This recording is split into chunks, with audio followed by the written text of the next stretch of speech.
Monse, inténtelo. Ya, listo. Listo. Monse está grabando. Gracias, Monse. Ok, entonces, en resumen,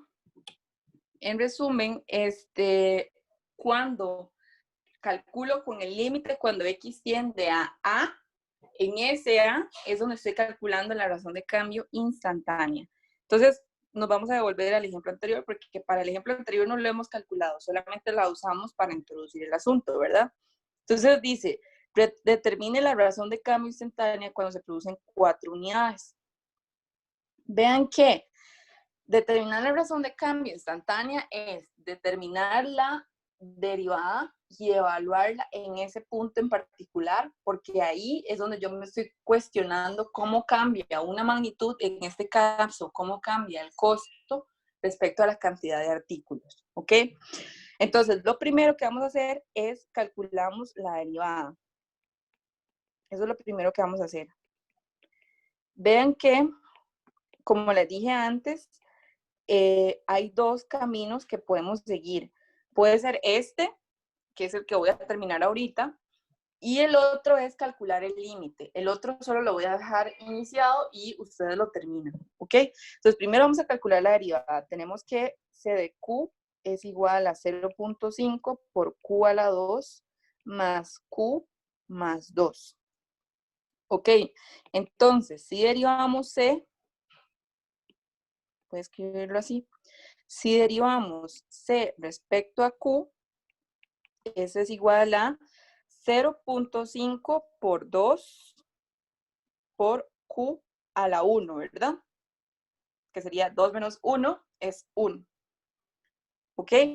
Más la derivada de Q es 1, más la derivada de 2 es 0. Ojo que vean que en este caso ya no estoy derivando con respecto a X como todas las veces anteriores, ¿verdad? Ahora estoy derivando con respecto a Q. Eso no varía en nada ni para nada la forma en que derivamos. Es decir, sigue siendo el mismo, nada más que con otro nombre. ¿Cuál es ese otro nombre? Q. ¿Ok? Entonces, vean que ahí tengo la derivada de C respecto a Q. Esa derivada representa, recuerden que esa derivada representa todas las pendientes de las rectas tangentes, pero yo necesito una en particular. Cuando Q es igual a 4, es decir, cuando tengo 4 unidades. Entonces lo que voy a tomar es, para calcular la razón de cambio instantánea en Q igual 4, voy a tomar esa derivada y la voy a evaluar en 4. ¿Ok? Eso es lo que voy a escribir aquí.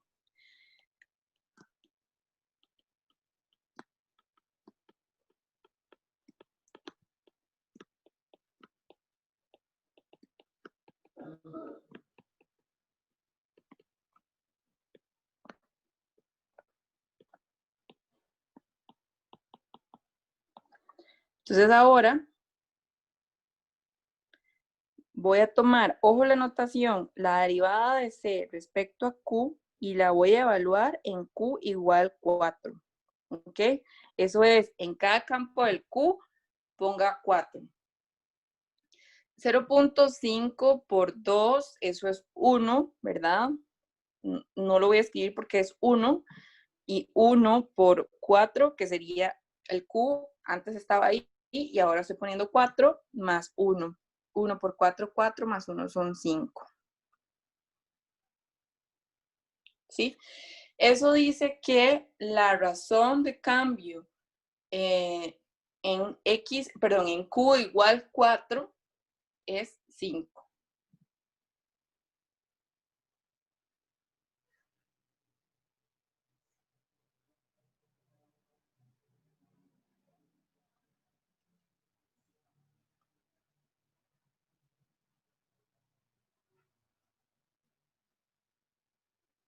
Eso podríamos interpretarlo como que el costo, porque vean que lo que estoy derivando es el costo, ¿verdad? El costo del artículo varía a razón de 5 las unidades monetarias por unidades.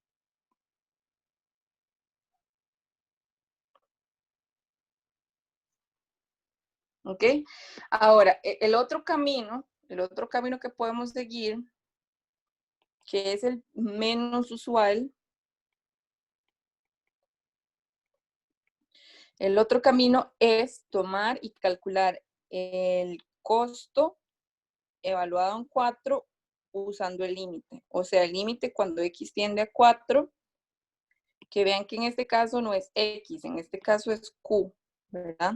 Cuando q tiende a 4, de c de q menos c de 4 partido por q menos 4. ¿Ok? Cuando calculan eso, cuando calculan ese límite, van a llegar a que es igual a 5. Y van a tener lo mismo en cualquiera de los dos casos.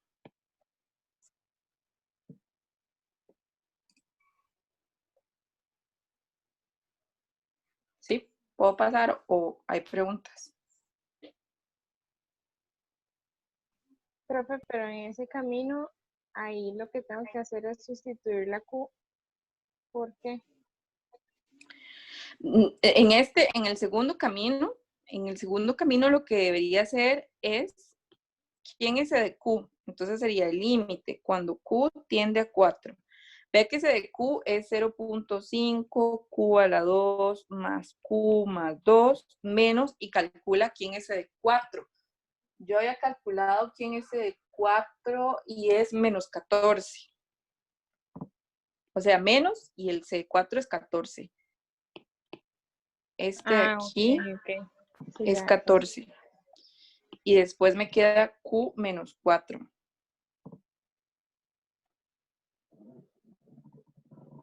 ¿Ok?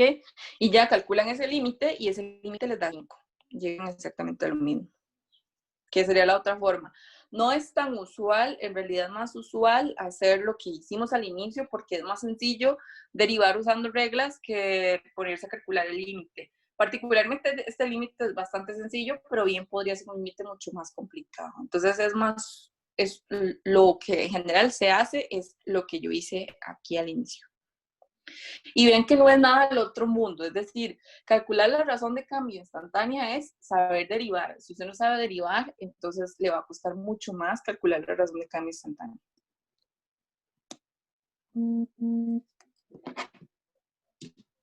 Ok, ¿puedo pasar preguntas?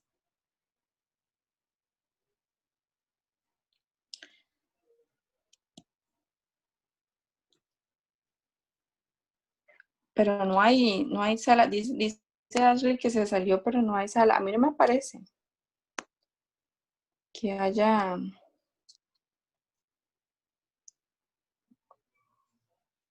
Ah, sí había sala. No sé a quién fue la que puse de que estaba grabando, pero fíjese si Ashley le está pidiendo permiso para entrar y la deja entrar. No, no me sale. Era Monse, ¿verdad? Yo creo que la que puse a grabar. Sí. Ok, ya no hay sala. Ya yo le dije a Ashley que intentara de nuevo. A ver. Ok, entonces en esencia, eso es. Vean que no es complicado. Ahora, este de aquí dice, nada más voy a leerlo, lo vamos a plantear y ustedes lo van a terminar. Yo solo lo voy a plantear y ustedes lo van a terminar. Para un cierto país, entre los años 1950 y 1970, se determinó que su Producto Nacional Bruto cumplía con la relación. Y de X, ven que aquí sí usan la variable X. En realidad eso, de nuevo, es solo un nombre y bien, o sea, pueden usar diferentes. Donde I está dado en millardos, o sea, miles de millones de dólares. Y X es la cantidad de años que han pasado desde 1950. Y ojo que este es un dato muy importante que a veces desprecian. Ojo que dice X es la cantidad de años que han pasado desde 1950. O sea, que este X que aparece aquí no va a ser 1950 o 1970 o 1900 lo que sea, a menos de que hayan pasado 1900 lo que sea años después de 1950. Es decir, si yo me posiciono, por ejemplo, en 1970, ¿cuántos años han pasado desde 1950 hasta 1970? Han pasado 20 años. Entonces mi X serían 20. Ojo que ese tipo de cosas tienen que interpretarlas. Como con la información dada determina la razón de cambio instantánea, ojo, razón de cambio instantánea en el año 1960. ¿Ok? Entonces, primero, de nuevo, para hallar la razón de cambio instantánea, lo que necesito es el cambio de Y con respecto a X. ¿Sí? Ven que aquí X es la cantidad de años. Entonces, lo primero que vamos a necesitar es la derivada. Entonces, primero derivamos,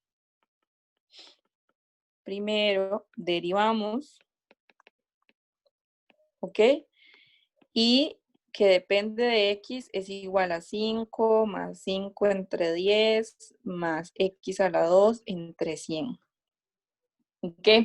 Entonces vamos a derivar Y con respecto a X. Ojo que estoy diciendo, estoy derivando Y con respecto a X. Y eso es, la derivada de 5 es 0 porque no depende de ninguna variable. La derivada de X partido por 10, vean que eso es una constante multiplicando que sería 1 entre 10. Y la derivada de X es 1. ¿Ok? Más, ojo que 1 entre 100 es una constante multiplicando que sería 1 entre 100, lo jalo igual, y la derivada de x cuadrado, aplicamos la regla de la potencia, que sería baje el 2 y le queda x a la 2 menos 1, pero 2 menos 1 es x a la 1. ¿Ok? Esa de ahí es la derivada, y esa representa la pendiente de todas las rectas tangentes. Pero yo quiero una pendiente en particular que es la razón de cambio instantánea para el año 1960. Ojo que X empieza a contar desde 1950 y eso es lo que les dije que tenían que tener cuidado aquí al puro inicio. Las X empiezan a contar desde 1950. ¿Ok? Y vean que a mí me interesa lo que pasa en 1960. De 1950 a 1960 han pasado 10 años. Y entonces ese justamente es mi X. ¿Ok? Porque X es la cantidad de años que han pasado desde 1950. Entonces, para hallar la razón de cambio instantánea en 1960, tengo que evaluar X en 10. ¿Ok? La razón de cambio instantánea. Ah, ya se lo resolví, les dije que no lo iba a hacer. Yo me emociono y nadie me para. La razón de cambio instantánea en el año 1960 está dada por la derivada de Y con respecto a X evaluada en X igual 10. Ojo la anotación, ¿verdad? Y esto es igual a, en cada campo de la X, escriba 10. Entonces sería 1 partido por 10 más 1 partido por 50 por 10. Y eso ahí sí no sé cuánto les da, pero esa es la razón de cambio instantánea en X igual 10, que nada más les queda de ejercicio hacer el calculillo.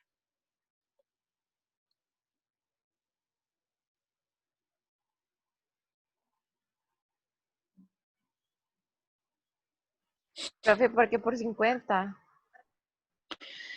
Porque 2 entre 100 es 1 entre 50. Lo que hice fue simplificar lo que podía porque no tengo la calculadora aquí a mano. Ah, ok. Sí. Y de ahí ya les da Profe, la razón de cambio. profe, mientras terminamos de copiar, ¿no quiere revisar si puedes dejar entrar a Ashley? Es que creo que bloqueó usted la reunión. Bloqueé la reunión.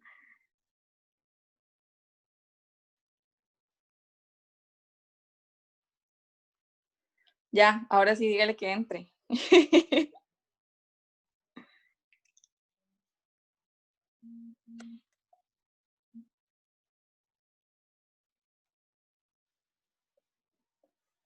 Creo que con eso debería bastar y si no, no sé qué debería hacer.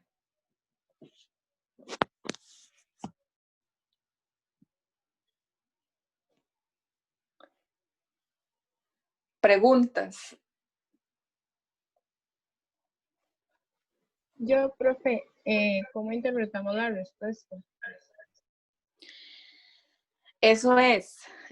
Vean que ahí dice, se determinó que el Producto Nacional Bruto cumplía con la relación. Y es el Producto Bruto, ¿verdad? El Producto Nacional o el Producto Interno Bruto. ¿Ok?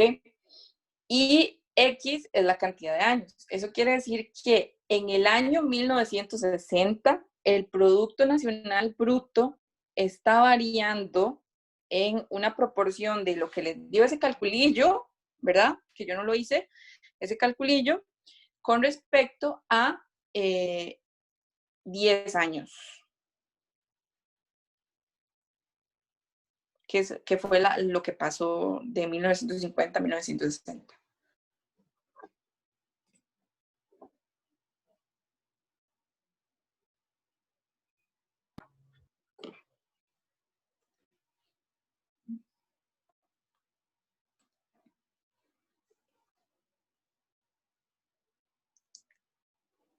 Ok, voy a quitar esto. Ahora, ven que igual estamos hablando de aplicaciones en la economía propiamente, o en las ciencias económicas en general, y ahora vamos a empezar a particularizar cada vez más, y vamos a empezar a usar cosas que aprendimos al puro inicio del curso. Y justo esa actividad que viene ahí, que yo no la voy a completar porque era trabajo de ustedes, y si alguien la manda en el grupo se la puedo revisar, de hecho así le queda a todos, que es una buena idea. Tenía justamente el objetivo de recordar lo primero, el primer tema que vimos en el curso, que eran las funciones en actividad económica, ¿se acuerdan? Que vimos el costo total, el costo medio, el ingreso total y la utilidad total. Y ahora vean que aparece como al lado de cada uno de esos nombres aparece el calificativo marginal, ¿ok? Y ese calificativo aparece cuando empezamos a derivar esas funciones, ¿ok? Y esas ahora se llaman funciones marginales, justamente. Entonces, básicamente, y aquí lo que yo hago es definirlo un tanto más formal, dadas Q, la cantidad de unidades, y las funciones definidas como en la guía de trabajo 1, o sea, tienen que acordarse de eso, o si no van a buscar, de todos modos, eso está en mediación virtual. Ajá. ¿Puedes aceptar a Ashley? Ah, ok.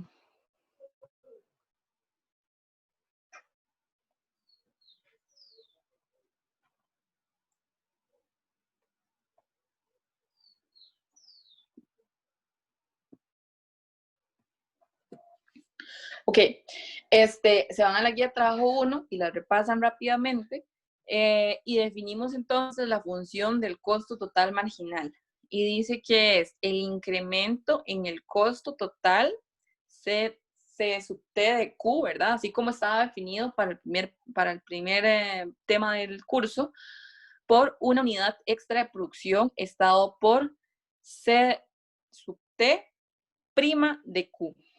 Vean que, vean que lo que estoy haciendo es, tengo el C sub T que ya conocía para el primer tema del curso. Y para obtener la función de costo marginal, lo que estamos haciendo es derivando. Y esto ya lo sabemos hacer. ¿Cómo lo puede hacer usted? De nuevo, con la definición del límite o con las reglas. ¿Cuáles son las que más se usan? Las reglas, porque es lo más sencillo, ¿ok? Otra vez, si quiero ahora el costo medio marginal, entonces lo que voy a hacer es voy a tomar el modelo que ya conocía del costo medio y lo voy a derivar, ¿sí?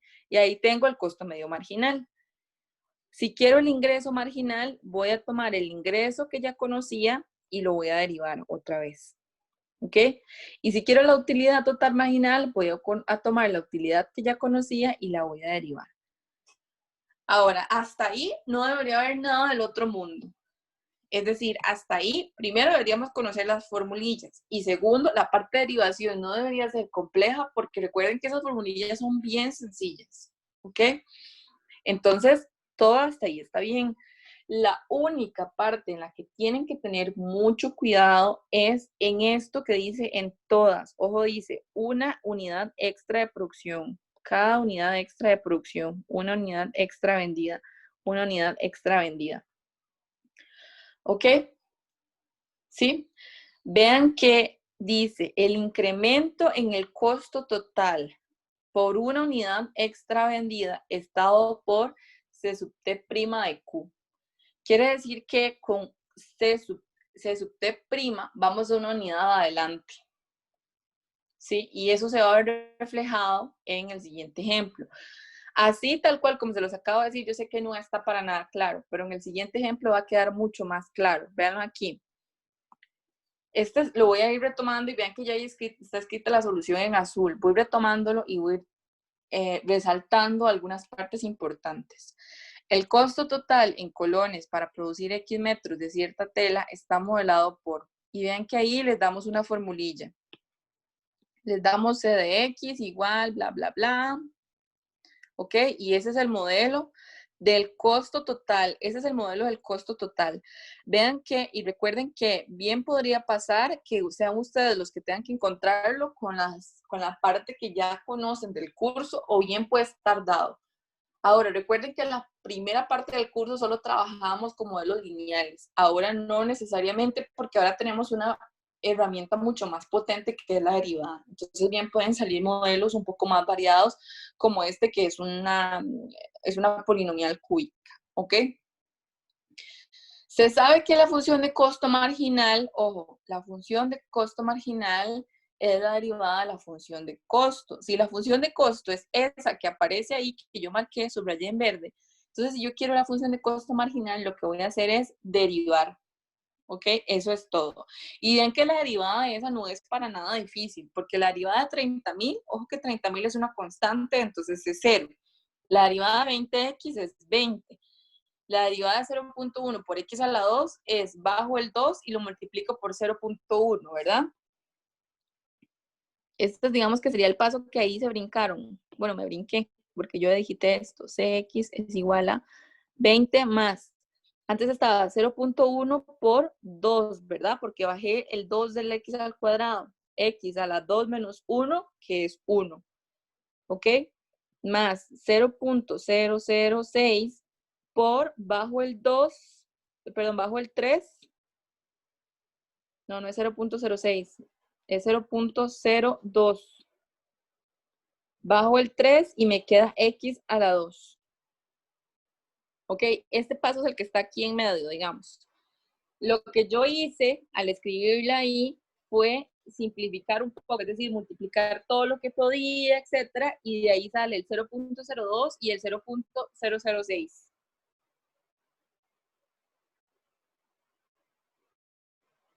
¿Sí?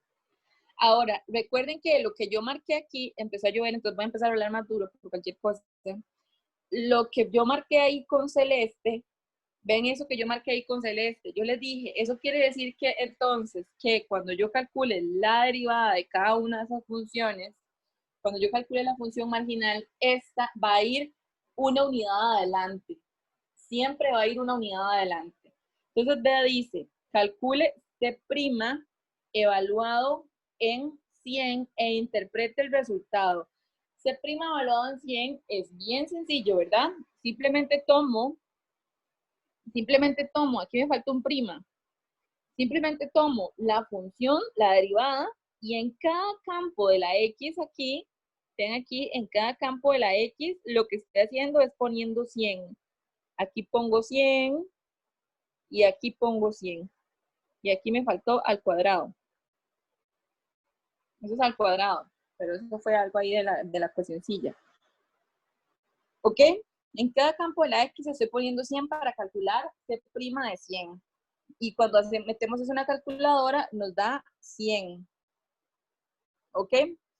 Ahora, ¿cómo interpretamos el resultado? Vea que la parte esta que está en celeste, interpretar el resultado, es la parte que estaba antes en la definición también en celeste. Y es que, otra vez, la derivada siempre va a ir una unidad adelante. Entonces, el resultado es de esta aproximación del costo de producir el metro 101 de tela. ¿ok? Ven que aquí me dio 100 y como la derivada va una adelante, entonces es el metro 101 de tela.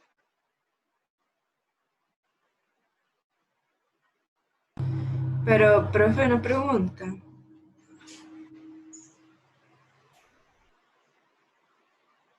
¿Me escucha, profe? Ajá, sí, sí le escucho. Digamos, ahí el costo de producir el metro 101 de tela es 100. No, el costo no. Entonces, ¿el qué? Otra vez, ¿cuál fue su pregunta? Es que creo que interpretó otra cosa que me estaba preguntando. Que si el costo de producir el metro 101 de tela es 100.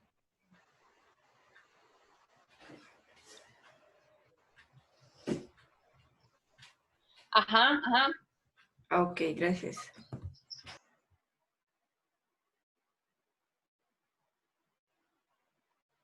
Ok, veámoslo ahora con la utilidad. Es exactamente la misma idea. Profe, una pregunta, pero Un no es al fabricante. revés. Es que el enunciado dice que el costo de producir 100 metros de tela. Ah, no, X metros. Ok, perdón. Ajá, sí. Ah, no, ya lo vi bien, es que sale leyendo mal. Ok, ahora veámoslo con la utilidad. Es exactamente la misma idea. Un fabricante estima que cuando se producen X número de artículos, el costo total en miles de colones está dado por, y otra vez les damos un modelillo ahí. Y es un modelo cuadrático. Tampoco van a ser modelos muy complejos, pero no esperen tampoco cosas lineales del todo, porque derivar algo lineal es muy sencillo, ¿ok? Y que el precio por unidad en miles de colones depende del número de unidades producidas y está dado por esta función. ¿Sí? Vean que lo que tengo es el costo, tengo una función de costo y una función del precio. Entonces, calcule la función de utilidad. Vean que calcule la función de utilidad, eso es una pregunta del primer tema. O sea, no es ni siquiera, tiene que ver nada con derivadas, ni mucho menos. Entonces, nada más recordando, la función de utilidad se obtiene restando los ingresos menos los costos. ¿Ok? Lo escribí al revés ahí, creo. Los costos menos los ingresos, está al revés aquí. Es decir, I menos C, ¿verdad? Como los ingresos se calculan multiplicando el número de unidades vendidas por el precio de venta, vean que, y además el precio de venta es una función que depende de X, entonces lo que hice ahí fue justamente reescribir eso. X, recuerden que X es las unidades vendidas. Y P es una función que está ahí arriba en el enunciado marcada como subrayada en verde. ¿Ok? Entonces lo que estoy haciendo es multiplicando X por quién es P de X, 0.5 por 100 menos X. ¿Ok? Entonces multiplico eso de ahí. Si quieren, hasta en este mismo paso podrían hacer una distribución, es decir, podrían decir 0.5 por X por 100 menos 0.5 por X al cuadrado. Si quieren hasta ahí, pues mismo podrían hacer eso. Y si no, lo hacen más adelante. Luego lo que hago es, ya tengo quiénes son los ingresos. Vean que ya aquí tengo quién es este, que viene de aquí. ¿Ok? Y los costos ya me los habían dado, que viene de aquí. ¿Sí? Ven, están anaranjados los costos y en fucsia los ingresos. Entonces ahora la utilidad está dado por ingresos menos costos. Ingresos es esa formulilla que está ahí, que ya les dije, bien pueden reescribirla ahí como yo la hice en puño y letra, o bien pueden reescribirla cuando estén aquí mismo, pero en algún momento van a tener que hacerlo. Y los costos, nada más tengan el cuidado de que cuando sustituyen los costos, recuerden que es menos todos los costos. Como es menos todos los costos, tiene paréntesis aquí. ¿Sí? Y ese menos va a alterar todo lo que esté dentro del paréntesis, aquí y aquí y aquí. Tienen que tener ese cuidado. Ok, ¿qué hice? ¿Qué fue lo que hice? Vean mi flecha verde que voy a escribir. ¿Qué fue lo que hice de aquí? De ese paso al siguiente, álgebra. Básicamente lo que hice fue álgebra, literalmente. Es decir, distribuir, sumar, etcétera, para llegar a ese menos 0.7, x a la 2 más 46x menos 200. ¿Alguien no sabe del todo cómo llegar a ese menos 0.7 y quiere que lo haga? ¿O todos saben llegar ahí?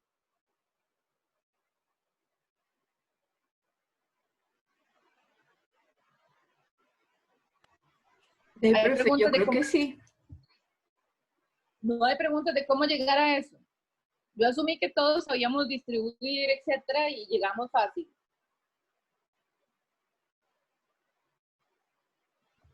Sí, sí, profe, siga. ¿Ok?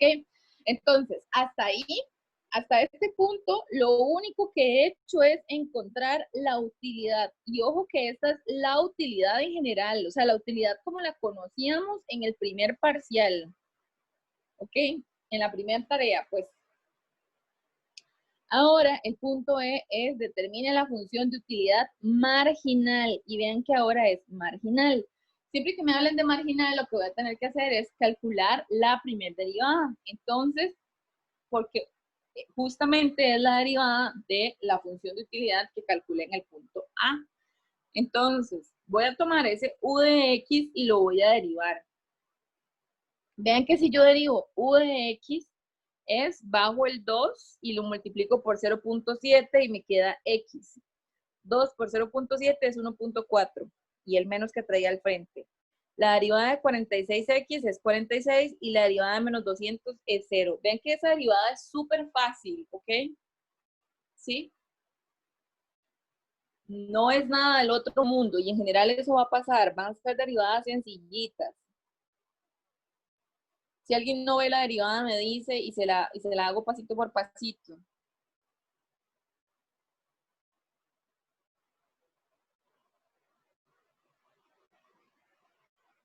¿Todos ven esa derivada bien? No puedo ver el chat en el iPad. Si alguien está escribiendo algo, algún otro me dice que se anime a decirlo. No hay dudas en el Ok, chat. y ahora viene la parte, digamos, difícil, entre comillas, porque no es difícil, y es calcular la utilidad y, de producir y vender la novena unidad con la ayuda de la función marginal. Ok, vean que ahí es donde tienen que hacer la interpretación de que la utilidad marginal va uno adelante. ¿Ok? Y como la utilidad marginal va uno adelante, si yo quiero calcular la utilidad marginal en la novena unidad, entonces tengo que hacerlo más bien en x igual 8. Porque va uno adelante, es decir, lo hago uno atrás para que me dé uno adelante. ¿Ok? Entonces, y eso es justo lo que está ahí escrito. Para determinar la utilidad aproximada se obtiene al producir la novena unidad, basta con sustituir x igual 8 en u' de x, es decir, en la utilidad marginal. En cada campo de la x escribimos 8 y eso es 34.8. Ahora, ojo que aquí viene la otra parte de interpretación y es que en el ejercicio dice, ojo lo que dice en el ejercicio, voy a marcarlo con celeste, y el precio por unidad en miles de colones. Como está en miles de colones, ese 34.8 en realidad son 34.800, ¿verdad? Porque está en miles de colones. Este de aquí en celeste es el que lo estoy interpretando así, porque en ese trocito en celeste me dice que está en miles de colones.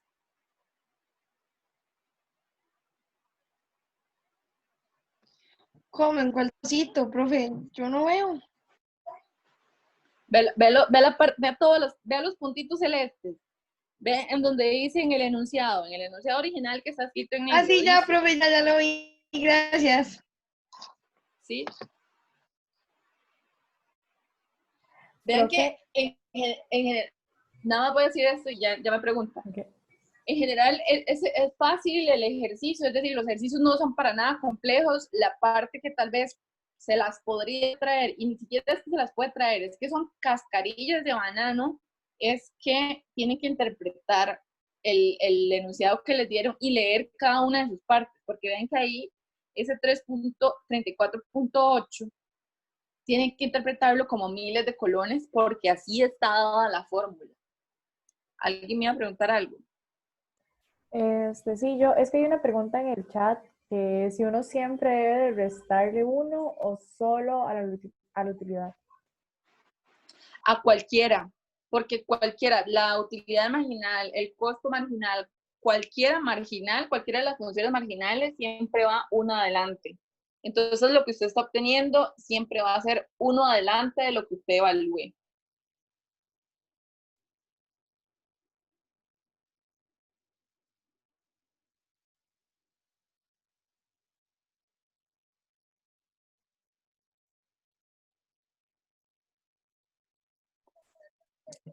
Profe, Uh-huh. entonces siempre hay que evaluar con un dígito menos, digamos, del que uno quiere descubrir. Exacto. Okay.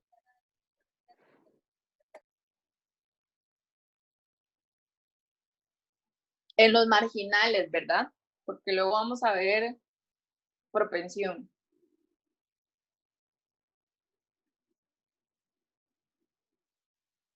Preguntas. ¿Están muy cansados?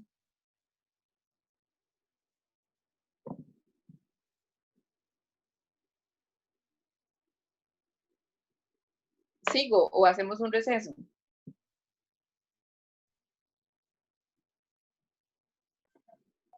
Por mí siga, profe. Sí, profe, Digo por que mí siga, también. profe. Siga, bueno, seguimos. Ok, la siguiente es la propensión marginal. Igual seguimos en las ciencias, o sea, en las aplicaciones de la derivada en las ciencias económicas, ¿ok? Pero es, digamos, otro tipo de aplicación de la razón de cambio a las ciencias económicas.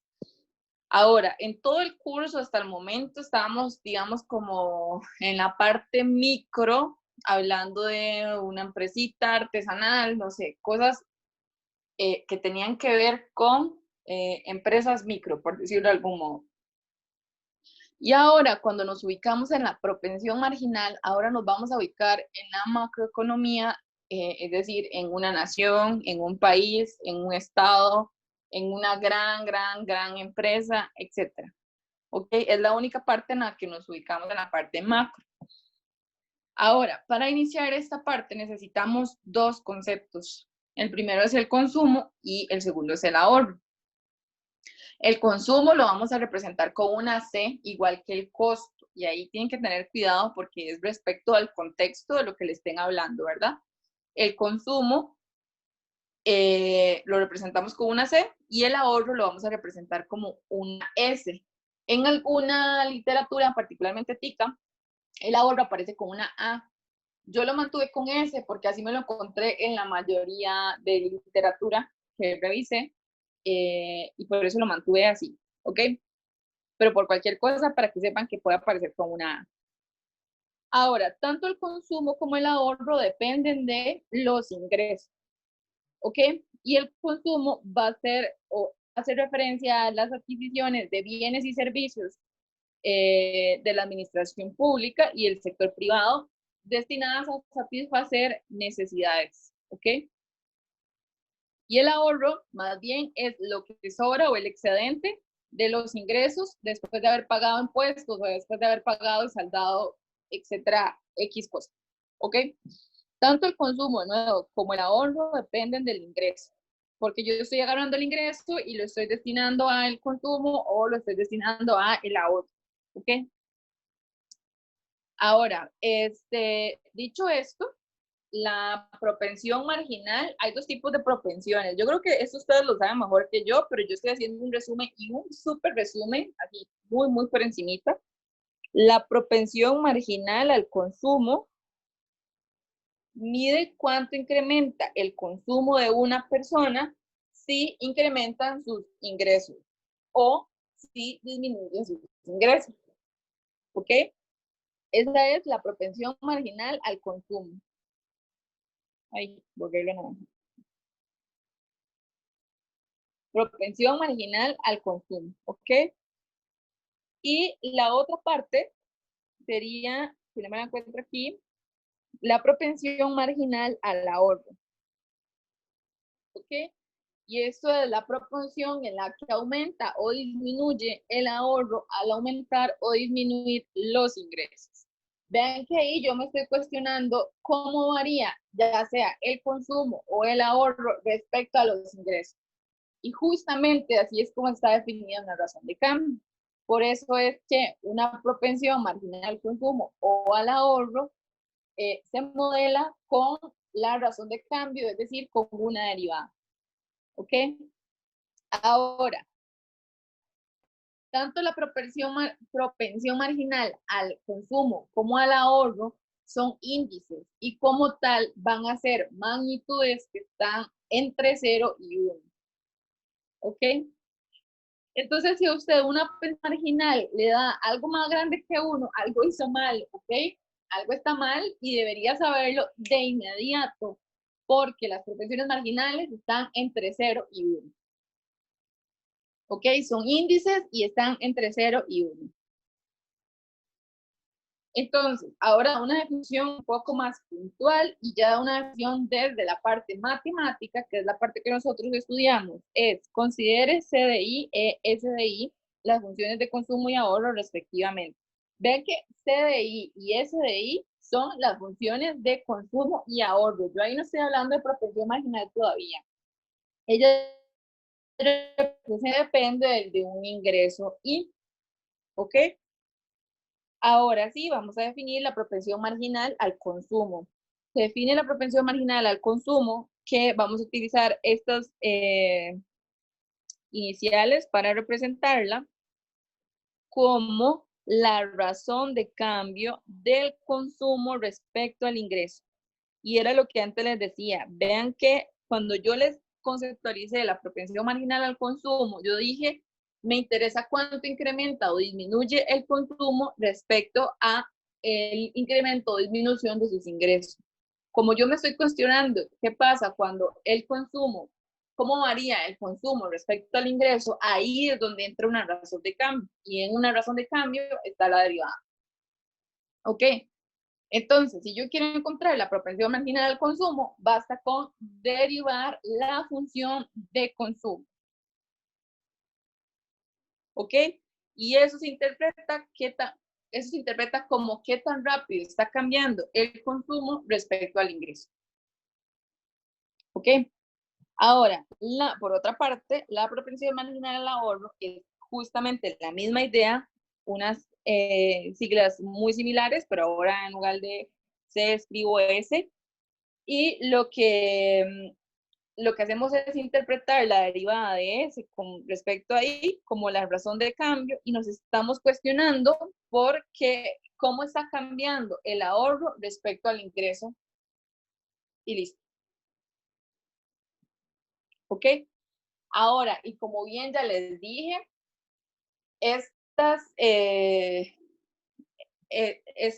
la propensión marginal al consumo y al ahorro son índices, ¿ok? Y como son índices, están entre 0 y 1. Además, una es el complemento de la otra, ¿ok? Entonces, ¿sí me están escuchando? Sí, profe. ¿Sí? Sí, profe. Ok. Ok, y además la suma de estas, de la propensión marginal al consumo y la propensión marginal al ahorro, me va a dar 1. Y es esta característica que aparece aquí.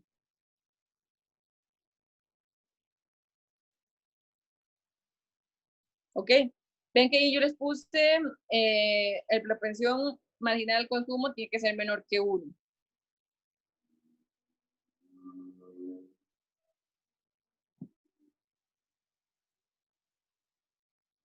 ¿Sí? Ok, ven que ahí lo único que hice fue conceptualizar y listo. Ok, ahora sí vamos a ir a la acción. ¿Qué sería un ejemplo?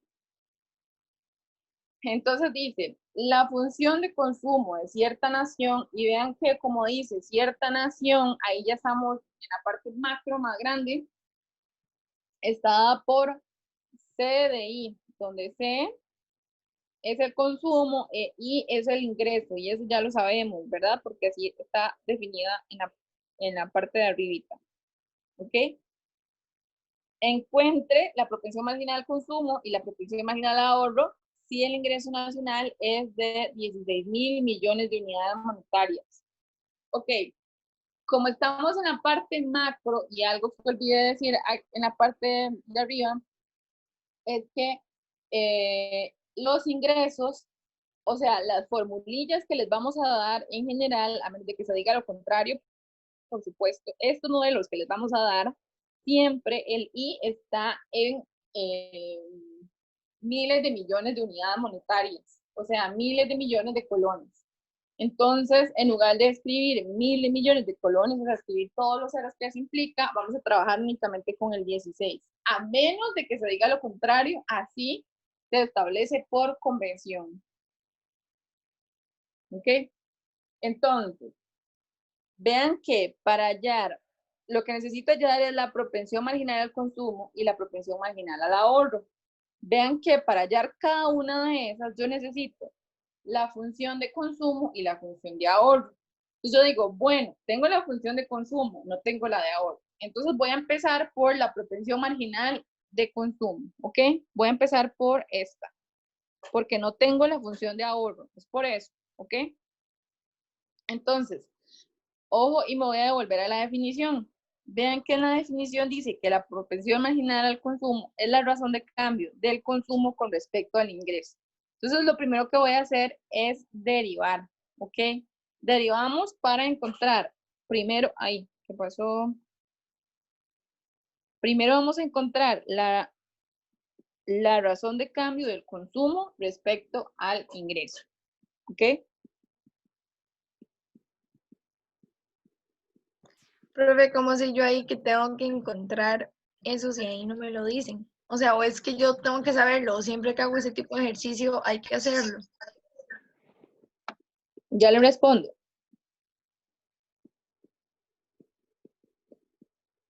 Ok, ¿cómo sabe? Porque vea que usted dice, bueno, ¿qué me piden? ¿Qué es lo que me están pidiendo? La propensión marginal al consumo y la propensión marginal al ahorro.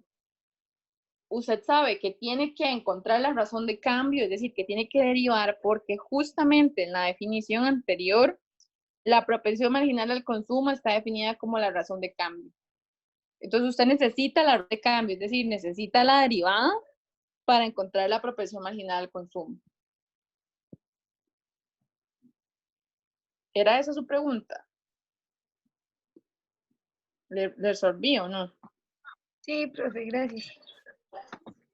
Ok, entonces vamos a derivar.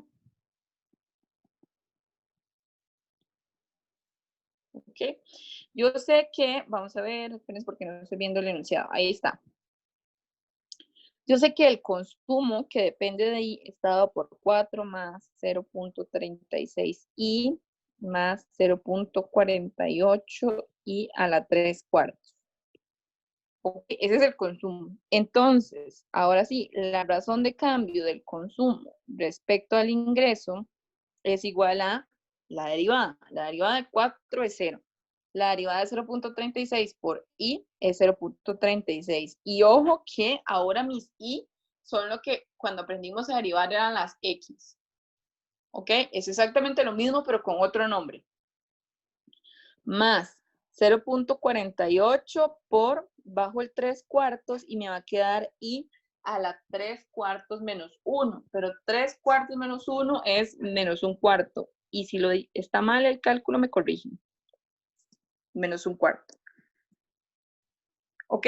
Y esa es la derivada, esa es la razón de cambio. Eso es lo que me está diciendo cuánto cambia el consumo respecto al ingreso en general. ¿Ok? En general. Eso es lo que me está diciendo es, esto de aquí me dice cuánto cambia el consumo respecto al ingreso.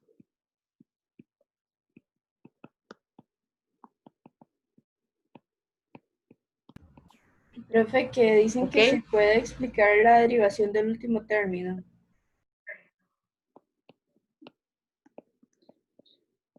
La derivación del último término es, mantengo este 8.48 que está multiplicando, ¿verdad? Lo mantengo igual porque está multiplicando una variable, lo bajo. Este de aquí es, le aplico la regla de la potencia, de hecho a todo, voy a marcarlo todo. A este de aquí le aplico la regla de la potencia, que dice que cuando usted tenía x a la n prima, eso es baje la n y le queda x a la n menos 1. Solo que ahora usted no tiene x, ahora lo que tiene es y. ¿Ok? Entonces bajo el n. ¿Quién es el n? 3/4. Puse el 3/4 multiplicando 0.48 por i a la 3/4 menos 1. Pero 3/4 menos 1 es menos 1/4.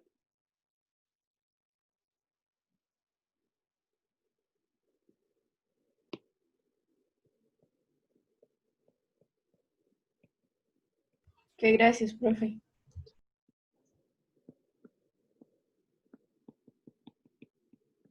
Ok, entonces, eso último que aparece ahí, lo que estoy escribiendo en negro es lo que estamos pensando.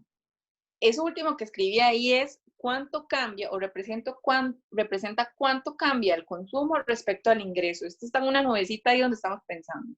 Y eso es en general. Pero yo no lo quiero en general. Ahí dice que encuentre la propensión marginal al consumo y al ahorro si el ingreso es de 16.000 millones de unidades monetarias. Entonces, si es de 16.000 millones de unidades monetarias, el I sería igual a 16.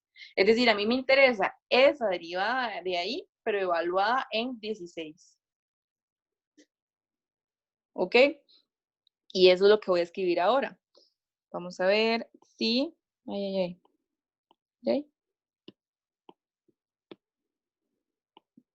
Si el ingreso es de 16.000.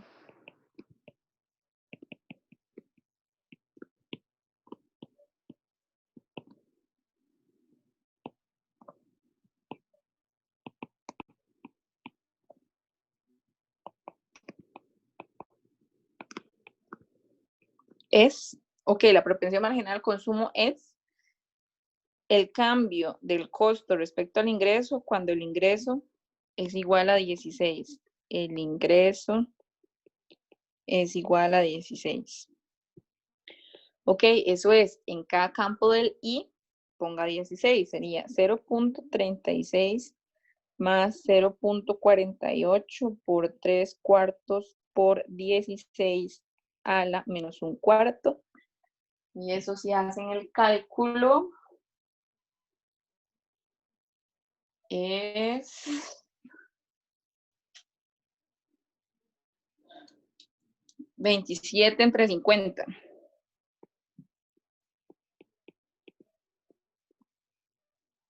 Lo escribí, pero no sé, puede ser que esté amarillo, ¿verdad? Entonces ahí me dicen. Y eso es 0.54.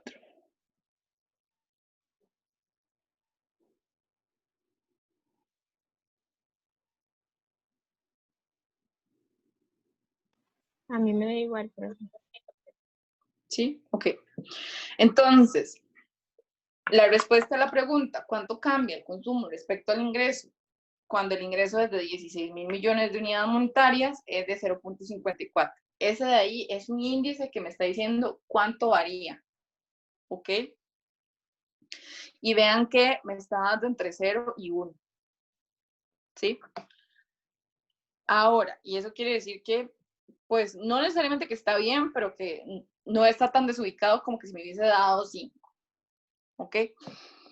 Ahora, ven que ya encontré este. ¿Sí? Ya encontré la propensión marginal al consumo. Y ahora tengo que encontrar la propensión marginal al ahorro. Otra vez, para encontrar cualquiera de las dos propensiones, yo necesito la función de consumo o la función de ahorro para derivar, ¿cierto? Pero en este caso solamente tengo la de consumo, ¿ok? Ahora, yo también tengo una información, y me voy a devolver una información muy importante, y es que ellas son complementarias, es decir, que la propensión marginal al consumo más la propensión marginal al ahorro tiene que dar 1. Entonces voy a usar esa característica para encontrar la del ahorro. Entonces voy a decir, además, Profe, ajá, porque es que sí es que tienen la del consumo, pero no la del ahorro. Pues para ver el enunciado otra vez, ahí lo dice, o cómo supiste que era la de consumo. Por la C porque ve que esa, ahí como de ajá, consumo. tengo CDI, no tengo SDI. Ah, ok, listo, era eso, gracias. ¿Sí? Este es el cambio de consumo con respecto al ingreso más el cambio del ahorro con respecto al ingreso igual 1. Ven que ya yo encontré el cambio del consumo con respecto al ingreso y es 27 centavos. Entonces tendría que 27 centavos más este de aquí tiene que ser igual a 1. Y de ahí vean que puedo despejar esta de aquí, que es la propensión marginal al ahorro. Entonces, el cambio del ahorro con respecto al ingreso es igual a 1 menos 27 centavos. Y 1 menos 27 centavos es 23, 24, no 23, hoy 23 centavos. Profe, Ajá. entonces solo se resume en derivar como tal vez la función de, por ejemplo, de ahorro o del consumo y después de hacer esta operación, digamos, como el 1 menos lo que nos dio. Ajá, exacto. Teniendo una de las dos, usted ya puede encontrar la otra, porque Y son siempre van a ser complementarias. así, los ejercicios, digamos, o, o no. Sí, O sea, sí, hasta podría ser que solamente le pregunten una y no la otra. no, O ok. podría haber como alguna parte más de interpretación, pero nada tan fuera de los límites de un curso de matemática aplicada a la Universidad de Costa Rica. Es decir, no nos vamos a meter a un curso propiamente de ciencias económicas. O sea, esto ustedes lo estudiarán en sus carreras o lo estudiaron con mucho más detalle. Ok, Profe, está bien, profe. Gracias. Ay, puse una C y era una S al final. Dígame. al final, o sea, yo sé de todo esto que estamos hablando, pero, o sea, ¿qué me dice ese 0,46? Que en realidad, o sea, como lo que usted puede consumir, ve que la propensión marginal al consumo es 0.54, que es mayor que la propensión marginal al ahorro, que es 0.46. Eso quiere decir que en este contexto de este problema, de esa situación, se está consumiendo más de lo que se está ahorrando, que es usualmente lo que pasa.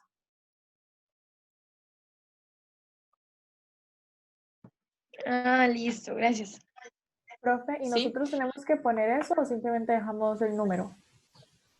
Ya, depende, digamos, si a usted le pidieron solo esto, así tal cual, encuentre la propensión marginal al consumo y la propensión marginal al ahorro, ya listo, ahí se acabó el ejercicio.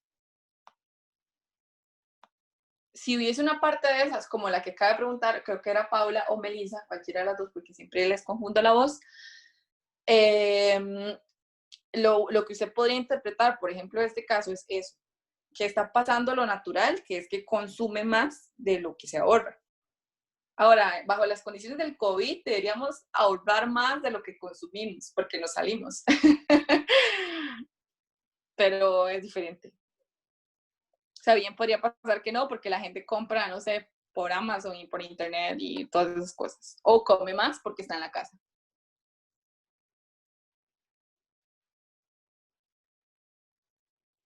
¿Sí? O pensándolo, eso lo estoy pensando desde una parte, estoy pensándolo como desde una estadística gigante, ¿verdad? Una estadística, un censo, pues. Pero pero si lo pensamos desde la parte macro, que sería, por ejemplo, la inversión que está haciendo el país en este momento en salud, está consumiendo más de lo que podría quedarse en sus arcas. ¿Ok?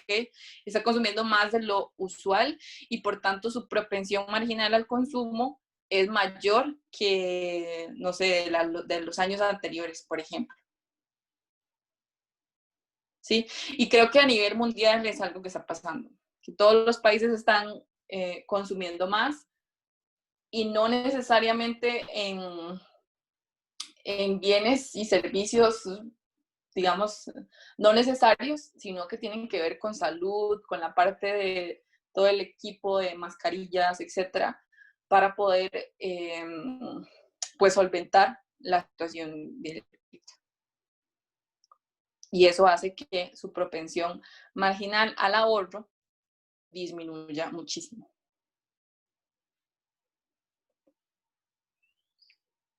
¿Sí les quedó tal vez un poco más claro lo que significa? Sí, profesor, claro. Ok, y otra vez, vean que los problemas en sí no son complicados, o sea, no son como tan fuera del otro mundo que no salen, sino tienen que saber derivar y tienen que saber evaluar y tener ciertos cuidadillos ahí de cascarillos de banano que podrían irse. ¿Ok? Profe, en el quiz de la otra semana de calidad, ¿o no? Entra esto, entra todo lo que estamos viendo hoy. ¿Solamente o también lo del viernes? No, lo del viernes no, lo del viernes entra en la tarea. Ok, sí. Ok, entonces, esta era la parte que les debía de la primera aplicación. Esta es la primera aplicación. Básicamente, razones de cambio. O sea, en cualquier curso clásico de cálculo se llama razones de cambio. Aquí le cambiamos el nombre porque en realidad la parte central no es la razón de cambio en sí, sino es la aplicación que se le da en ciencias económicas, que serían las funciones marginales. ¿Ok? Ahorita les digo otra parte importante de esto, nada más, por ahí lo dejamos, ¿ok? La segunda aplicación ya la estudiamos, que eran los puntos extremos, y todo esto ya lo hicimos, ¿se acuerdan? La clase anterior, ¿ok? Voy a ir retomando ideas muy rápido, así muy rápido, nada más por si se les olvidó. El teorema de Fermat decía que una función tiene un máximo o un mínimo, es decir, un extremo relativo en C, si la derivada existe y esa derivada es igual a 0. Y eso es porque la recta tangente en ese punto es paralela al eje X y por tanto la pendiente es 0. Y la pendiente es la derivada, ¿verdad? Nosotros dijimos, a partir de esta, de la gráfica verde inicial que yo les había puesto a hacer solitos, a partir de esa gráfica verde dijimos que no eran todos los casos, o sea que me quedaban casos perdidos y son los que ahí están marcados en morado. ¿Ok? Que es cuando hay picos. Entonces dijimos que para complementar el teorema de Fermat establecíamos la definición de valores críticos. Los valores críticos son los posibles máximos o mínimos. Y pasan o hay valores críticos cuando la derivada se hace 0 o cuando la derivada no existe. ¿Ok? Así sabíamos dónde habían valores críticos. Luego hicimos este ejemplo en el que teníamos que encontrar cuándo es que hay valores críticos para esa función f de x. E hicimos los dos casos. Es decir, cuándo es que la derivada es 0 y cuándo es que la derivada no existe. Entonces, lo primero que necesito para encontrar valores críticos es la derivada. Después de la derivada, busco cuándo es que se hace 0 y cuándo es que se indefine. Eso lo voy a añadir aquí. A ver, como una idea para que se acuerden. Para encontrar valores críticos, lo primero es encontrar la derivada. Y lo segundo es encontrar primero la derivada, se hace 0, y segundo, cuándo es que la derivada no existe.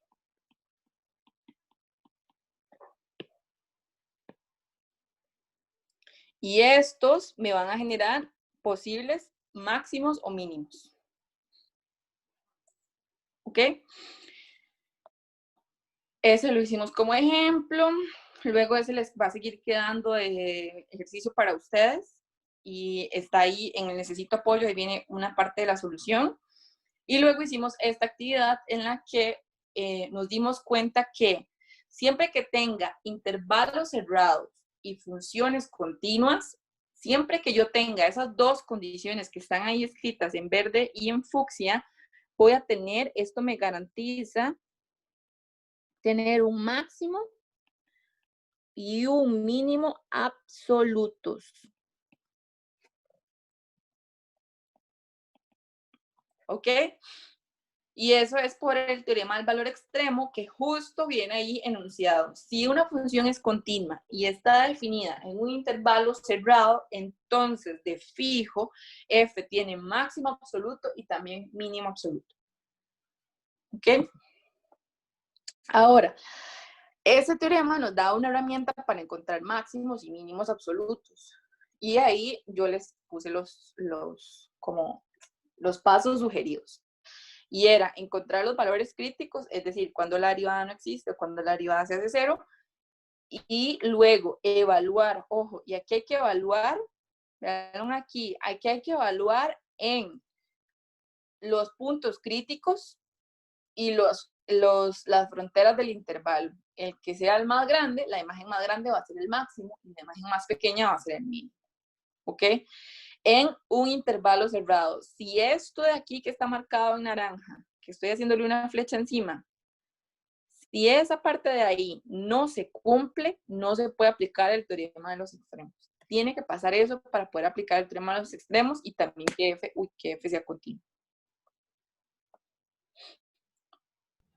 Ok, Profe, les quedaron. Ajá.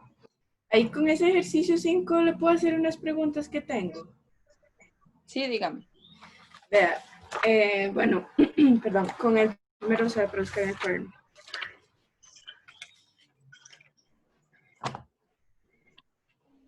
Sí, vea, con el primero me daba los pares ordenados menos 1,18 y 4, menos 107. ¿Esos están dentro del intervalo cerrado? O sea, al menos el primero es el que me cae la duda. Menos 1,18, sí, porque recuerde que los números negativos van como, por decir algo, modo, no está bien lo que voy a decir, pero van como al revés, pero está mal lo que dije. Ajá. Mal en términos de que así no se dice. Aquí está el 0, aquí está el menos 1, ¿verdad? Y aquí está menos 1 medio. Menos 1 medio es menos 1.2, ¿verdad? Y el menos 1.18 estaría como aquí, porque voy contando así. 0, menos 1, voy contando como hacia allá, por eso digo al revés, porque en general contamos hacia allá. Pero menos 1 medio no es menos 0,5. Ah, sí, yo estaba pensando menos 3 medios, tiene razón. Si no, entonces no está en ese intervalo, lo saca, no sirve. Ok, ese no lo tomé en cuenta. Y luego otro Yo caso. no sé por qué pensé. Sí, menos 1 medio está aquí, no sé Ajá. por qué pensé en menos 3 medios. Y sí, menos 0. ¿Qué me dijo? Menos 1.18. Dice que era menos 1,18. Ajá, sí, está fuera de ese intervalo. Pero el otro sí, ¿verdad? Se va a probar. Sí, el otro es ¿Cuál era el 4, otro? menos 107. Ajá. Voy un toque.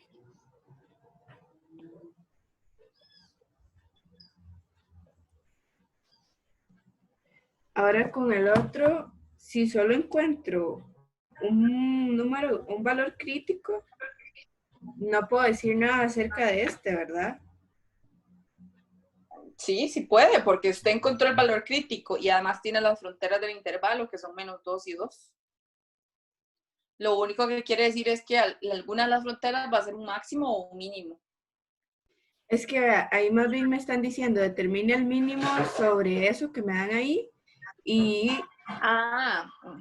entonces yo encontré quién hace cero la derivada, pero no quién la indefine, porque si de la manera en la que lo haga, que lo intenté de varias maneras, lo que me indefine la derivada me está indefiniendo también la original. Sí, no importa, en realidad debería pasar porque es una racional.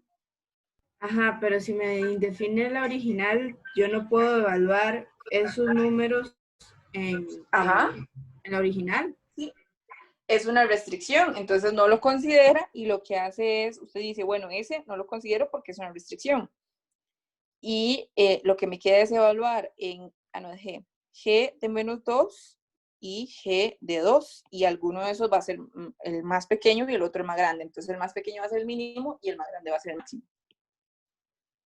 ¿Y de dónde sacó el menos 2? ¿Por qué eso? No entiendo. Porque usted siempre tiene que evaluar tanto en las fronteras como en los puntos críticos. ¿Y dónde vimos eso? No me recordaba de eso. ¿Por qué en las fronteras? Véalo aquí, véalo en el ejemplo que hice. Aquí está. Ve que las fronteras de este intervalo son 0 y 7 y yo evalúo en 0 y 7. Ay, con razón. Gracias, profe. Ok. Si tienen preguntas, igual me las pueden ir haciendo conforme vaya bajando, porque lo que estoy haciendo es revisando cosas que ya vimos. Ahora, esta parte de aquí, de nuevo, no la voy a hacer. Tienen ahí la parte de necesito apoyo y lo que hicimos fue trabajar en esta parte de aquí, ¿se acuerdan?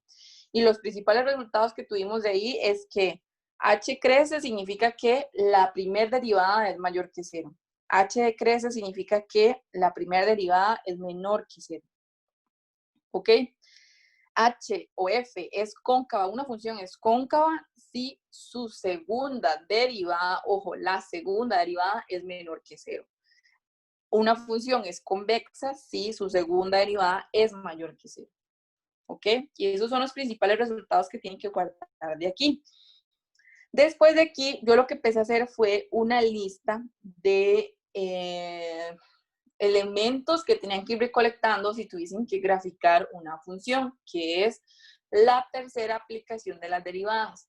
Yo les dije que en este curso, al menos en este semestre, no hay nada, y por eso la parte esencial eran las actividades anteriores, es decir, que ustedes sepan que cuando una función crece es porque su derivada es mayor que 0, o cuando una función decrece es porque su derivada es menor que 0. Y ese tipo de preguntas, desde la representación gráfica, ya sea de una función o de su derivada, es la que van a poder esperar en el quiz. ¿Ok? No se les va a pedir que grafiquen nada. Sin embargo, en la parte de graficación, me interesan las asíntotas. Ya las asíntotas las trabajamos, pero también añadimos las asíntotas oblicuas y estas sí se las van a evaluar en el quiz y por eso yo les dije de aquí, la vez pasada les dije de aquí lo que me importa es esta parte y también les dije que las verticales ya las habíamos estudiado, ¿verdad? Hay asíntotas verticales cuando el límite cuando x tiende a la indefinición, o sea, donde la función se indefine, me da alguno de los infinitos. Y recuerden que puede ser ya por la derecha, por la izquierda, el bilateral. Basta con que pase alguna de esas 6 condiciones que están ahí, alguna de estas 6 condiciones, a ver si estamos ubicados todos aquí, de esta o esta, estoy marcando en naranja, para que haya una asíntota vertical. Ahora, ¿cómo yo sé? La pregunta que deberían hacerse es, y que asumo que se acuerdan, ¿cómo yo sé quién es el A? Es decir, ¿a dónde tengo que tender el límite? ¿X tiende a quién? ¿Quién era ese A? Recuerden que ese A es donde se indefine la función, ¿ok? Entonces, si por ejemplo usted tiene una función, ahorita lo vamos a ver en el ejemplo que viene, pero usted tiene la función f de x igual x menos 1 entre x a la 3 más 7x menos 2, por ejemplo. ¿Dónde se indefine esa función? En 1, ¿verdad? Porque si x es igual a 1, el denominador se hace 0, y si el denominador se hace 0, se indefine la fracción. Entonces, para saber si hay asíntotas verticales, yo lo que haría es tirar el límite cuando x tiende a 1 por la derecha, por la izquierda y el bilateral, para ver si eso me da un infinito. Si me da un infinito, ahí hay una asíntota vertical. Si no, no hay asíntota vertical. Lo estoy diciendo muy rápido porque esto ya lo vimos en la primera parte de límites, ¿ok? De hecho, lo que yo agarré fue copiar y pegar algunas partecitas de la guía de límites. ¿Preguntas?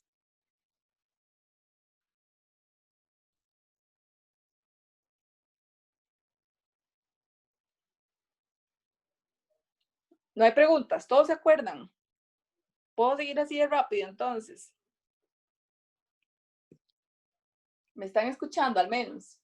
Porque esta vez no puedo ver ni siquiera quién está conectado. Sí, profe. ¿Sí? Ok, ahora las asíntotas horizontales, en estas más bien lo que verificamos es qué pasa cuando los X van a infinito. ¿Qué pasa cuando los X se van para más infinito y para menos infinito?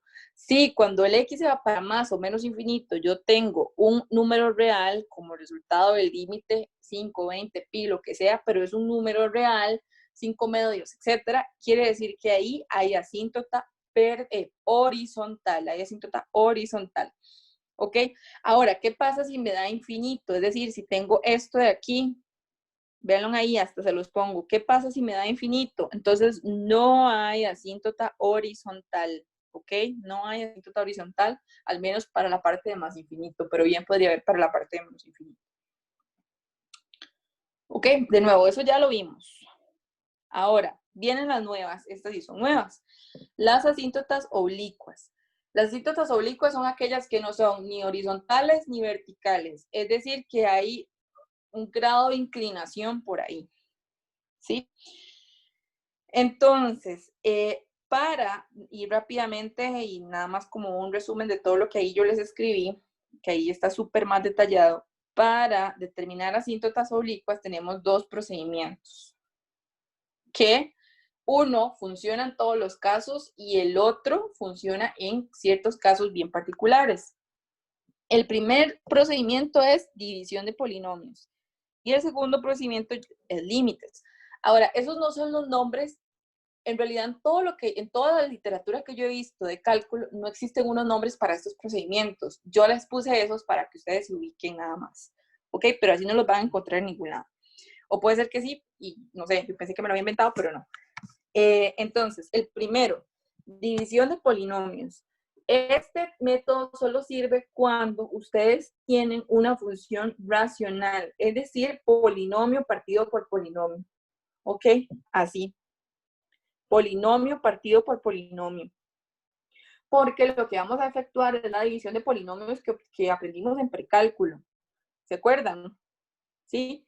Que era como que ustedes escribían aquí, bla, bla, bla, como en la escuela. Y hacían aquí, no sé qué, todo, esa es la división de polinomios. Ya vamos a ver en el ejemplo, solo lo estoy tomando por encima. ¿Ok? Entonces, en esa división de polinomios, ustedes iban a obtener aquí, voy a hacerla bien, aquí nada más el cosillo. Ustedes escribían la división de polinomios aquí, aquí escribían el dividendo, aquí escribían el divisor, aquí obtenían un residuo después de hacer la división y aquí obtenían un cociente. En esta división de polinomios, este cociente, y igual ese cociente, es la asíntota oblicua.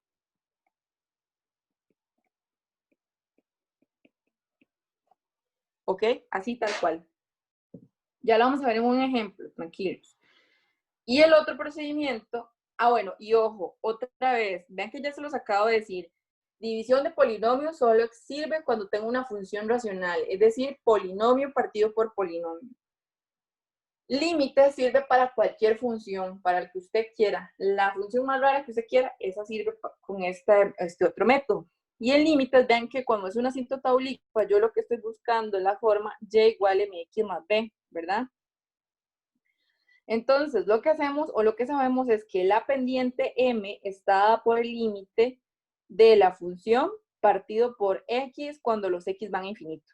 Y el b va a ser el límite de la función cuando los x van a infinito menos mx.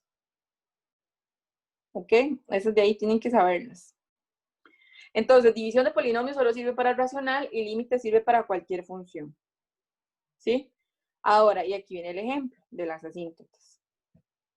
Entonces, dice, considere la función f definida en su dominio máximo por ese criterio. X a la 3 más 2x a la 2 menos x menos 2 partido por 2x a la 2 más x menos x. Ese criterio que está ahí, ¿ok? Y dice, determine las asíntotas que presenta la gráfica de f. si es que existen, porque bien podrían no existir, y luego dibújelas. ¿Ok? Bien podría pasar que una función no tenga asíntotas del todo, como es el caso de las polinomiales.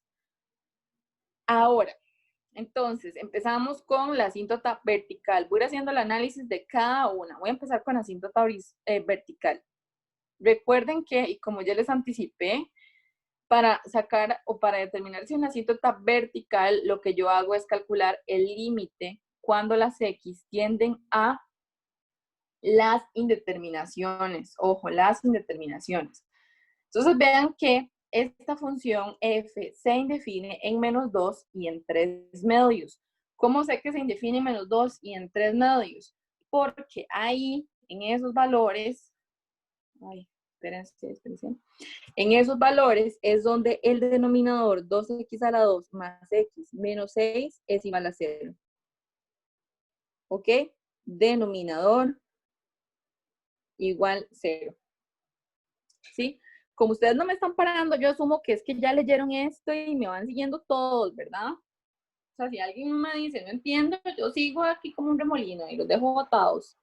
Me tienen que decir. Entonces, primero busco dónde es que se indefine la función. Eso es donde es que el denominador se hace 0. ¿Ok? El denominador se hace 0 en x igual -2 y x igual 3 medios. Entonces, vamos a analizar el comportamiento alrededor de esos dos valores de indeterminaciones. Es decir, calculo el límite, ojo, el límite cuando x tiende a -2, que viene de aquí, y el límite cuando x tiende a 3 medios, que viene de aquí. ¿Ok? Ahora, vean que cuando x tiende a -2, me da un número real -3 séptimos. Sí, yo no calculé ese límite de detalle porque ustedes ya saben calcular límites. Entonces, quiere decir que en ese primer caso no hay un comportamiento asintótico porque no me está dando infinito, ¿ok? Esto de aquí es diferente a infinito. Como no me está dando infinito, entonces no hay un comportamiento asintótico. Pero vean que en este otro caso, cuando x tiende a 3 medios, sí hay un comportamiento a infinito. Ven que aquí sí me da infinito, ¿ok? Como ahí me da infinito, entonces analizo qué pasa con los laterales para saber cuál tipo de infinito es. Vean que por la izquierda me da menos infinito y por la derecha me da más infinito. ¿Sí? Entonces, ¿cómo tengo eso? Como por la izquierda me da menos infinito y por la derecha me da más infinito, quiere decir que tengo una asíntota vertical x igual 3 medios. ¿Ok? Porque me da infinito. ¿Preguntas hasta ahí? Profe, a pesar de que me esté dando distintos infinitos por cada lado. Sí, no importa, porque de hecho desde este punto, desde que usted sabía que le había dado el asterisco, ahí usted sabía que había asíntota. Porque recuerde que para que haya asíntota tiene que pasar que alguna de todas, ya sea por la derecha, por la izquierda o el bilateral, me dé infinito.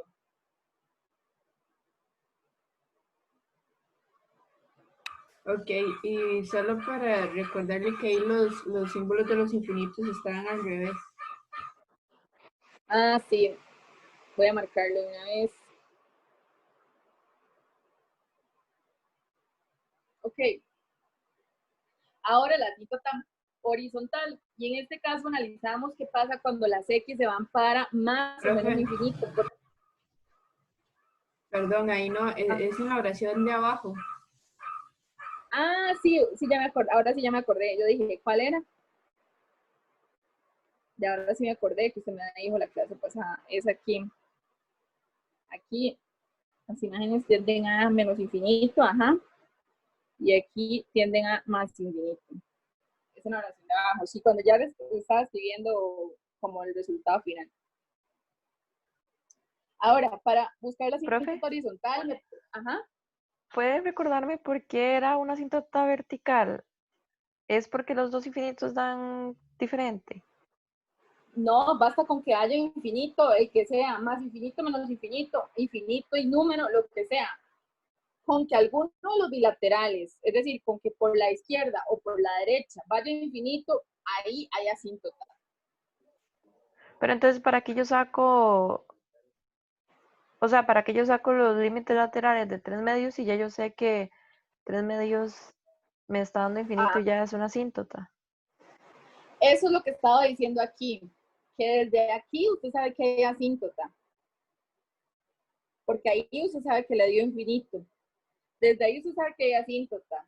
Ahora, esta parte de aquí se hace particularmente para cuando se tenga que graficar, sepa el comportamiento alrededor de estos, o bien porque yo lo hice como ejercicio y para que les quedara ahí, para que se recordaran de los límites. Bien podría aparecer por ahí, no sé, más bien que sea al revés, como este límite es tal, entonces ahí hay asíntota o algo así. Es más bien para completar el ejercicio en este caso. Ok, ok. Gracias. Ok, entonces ahora sí, asíntota horizontal. Me pregunto qué pasa cuando las X van a infinito. Como es más menos infinito, yo lo hice de una vez. Es decir, calculé los dos de una vez con más infinito, con menos infinito, directo. Y vean que ahí, en cualquiera de los dos casos, ya sea para más infinito o para menos infinito, les va a dar infinito. ¿Ok? Y como les da infinito, no hay una tendencia, es decir, no tiende a un número real, y como no tiende a un número real, hay una asíntota horizontal. No hay una asíntota horizontal, no hay una asíntota horizontal, ojo, no hay una asíntota horizontal porque nos dio infinito. Si nos hubiese dado un número real, si nos hubiese dado un número real, sí habría una asíntota horizontal. ¿Okay? Ahora, esos dos son repaso, ¿verdad? Esos dos ya las vimos en la primera parte del curso. Ahora entramos a lo nuevo, que sería asíntota oblicua. ¿Me están escuchando bien? Yo veo mucho. La escuchamos muy, bueno, yo la escucho muy lejos, profe.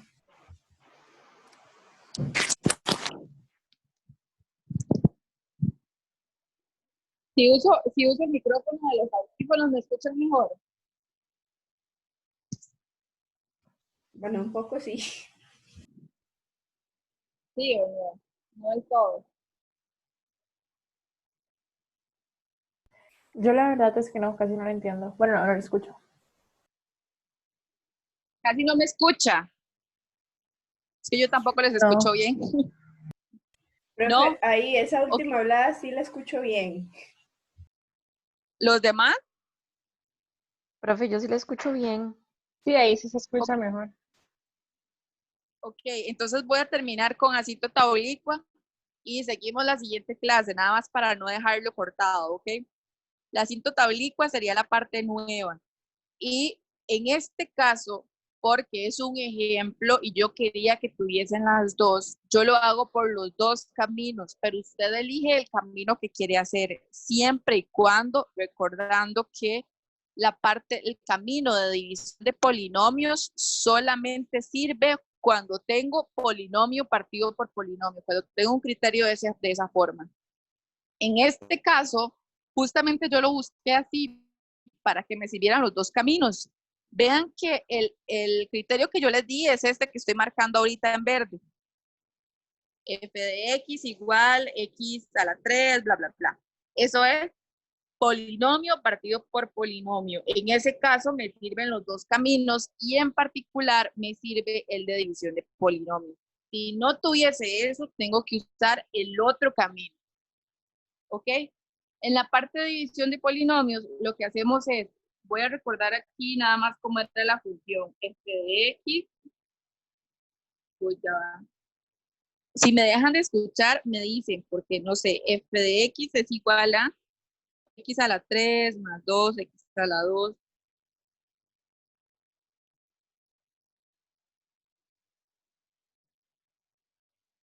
Ok, ese es el criterio que yo les di. Y ese es el criterio al que le estamos buscando asíntotas oblicuas. Entonces, lo que hacemos es tomar el numerador, que es este, ven que ese es el numerador, y lo tomamos como dividendo. Véanlo aquí donde lo coloqué. Y luego tomamos el denominador, que es este, y lo colocamos como divisor. y hacemos la división de polinomios como la aprendimos en precálculo. ¿Qué sería? Solo por si no se acuerdan, es este primero dividido entre este. Entonces tendrían x a la 3 partido por 2x a la 2. Eso es x medios. Y ese x medios es este primer término que pongo en el cociente. ¿Ok?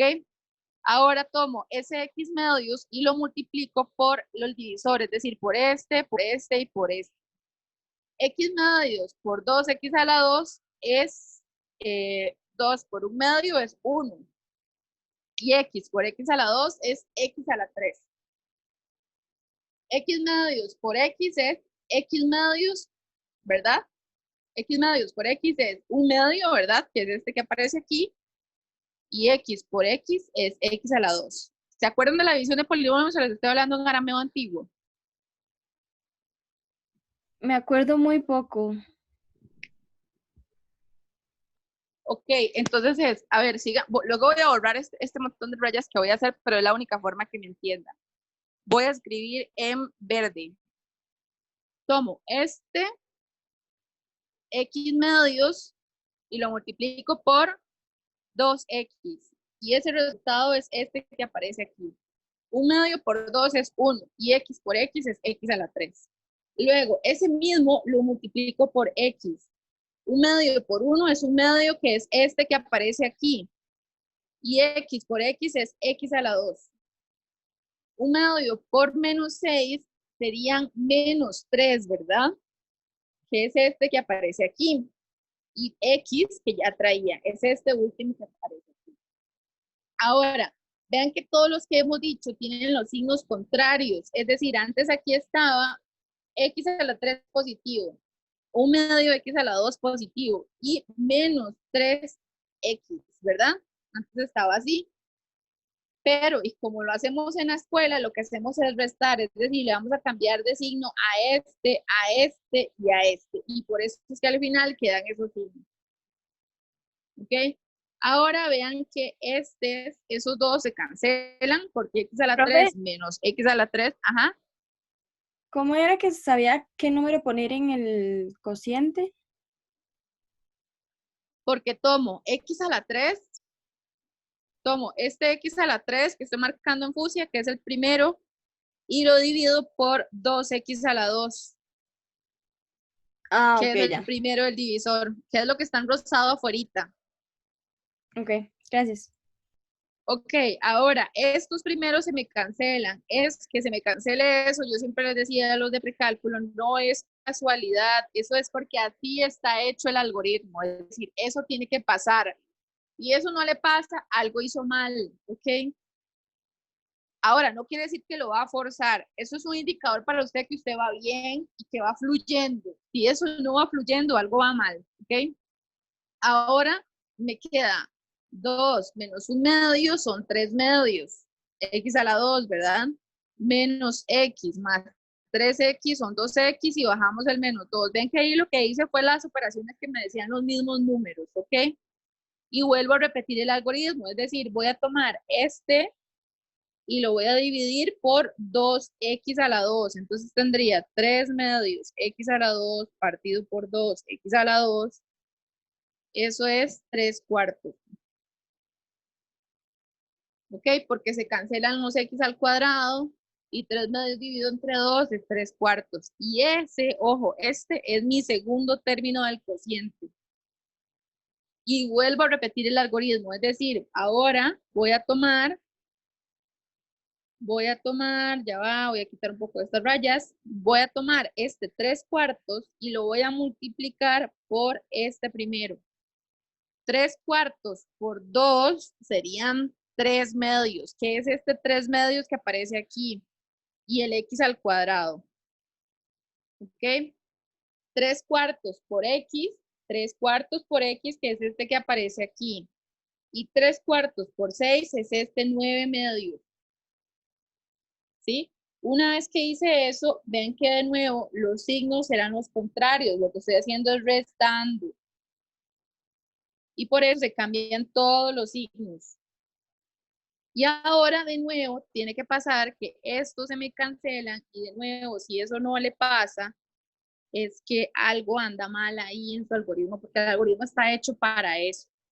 Ahora, 2x menos 3 cuartos son 5 cuartos y menos 2 más 9 medios son 5 medios.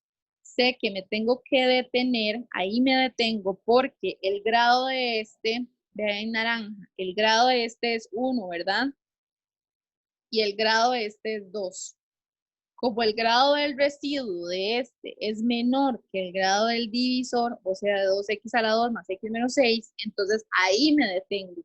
Si es igual, sigo, pero si es menor, estricto, me detengo. Y después de haber hecho eso, lo único que nos que resta por hacer es identificar que esta expresión que está aquí es la asíntota oblicua. Es decir, que y igual 1/2 de x más 3 cuartos es la asíntota oblicua, que es justo lo que yo escribí aquí.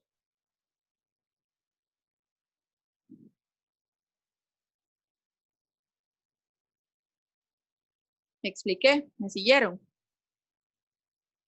¿Me escucharon al menos? Sí, profe, gracias. Ok, y ese sería el primer caminito, ¿ok? Con división de polinomios. Y hasta ahí se hubiese terminado el ejercicio.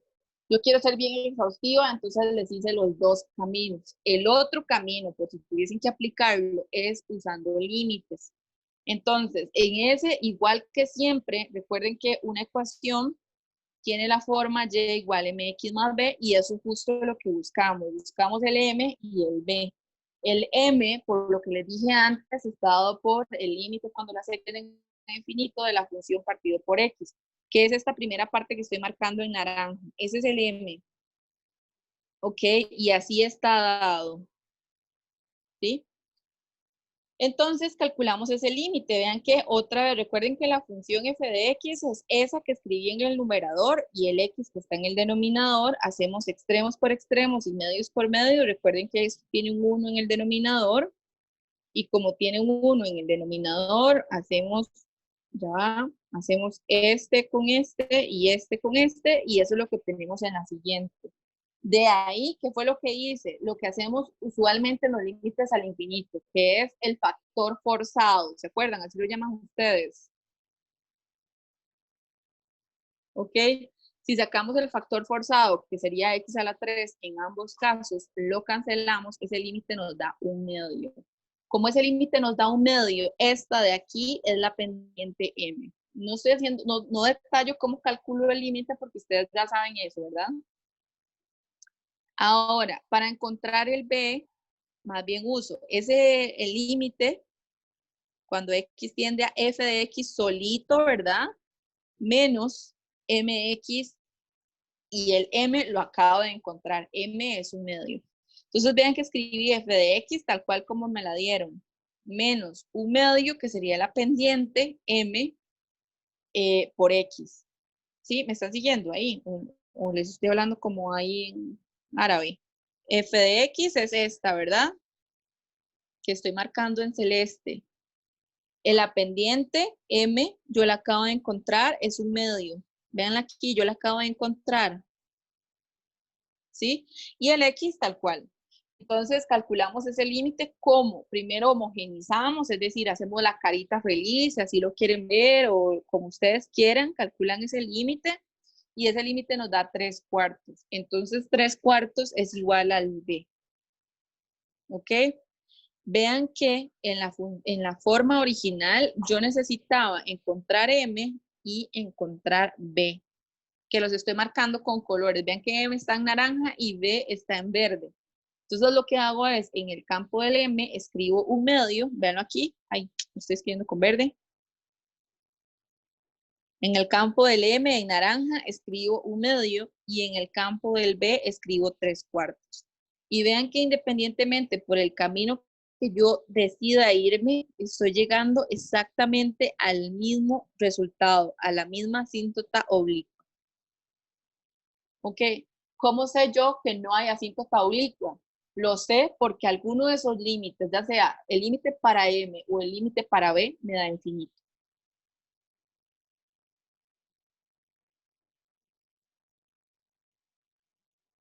¿Sí? ¿No? Preguntas. ¿Me escuchan? Sí, ¿Me profe. escuchan o tengo? Sí, profe. ¿Sí? ¿Hay preguntas?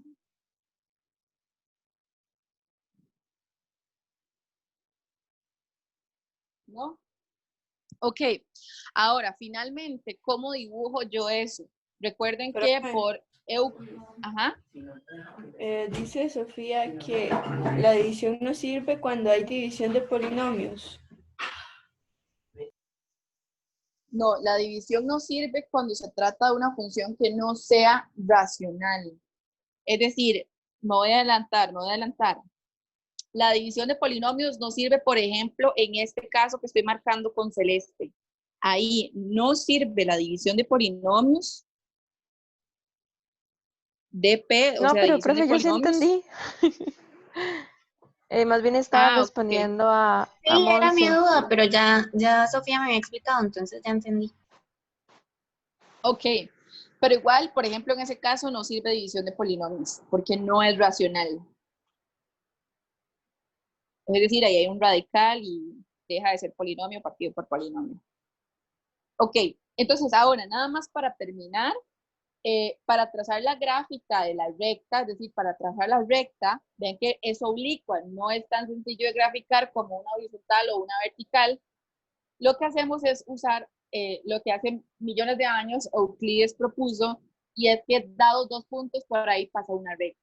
Entonces, ¿qué es lo que usted hace? Se da dos puntos cualesquiera, dos X cualesquiera, cuáles las que usted quiera, literalmente las que usted quiera. Yo elegí en este caso menos 2 y 2, pero bien pude haber elegido pi y 3, 5 y 6, lo que sea.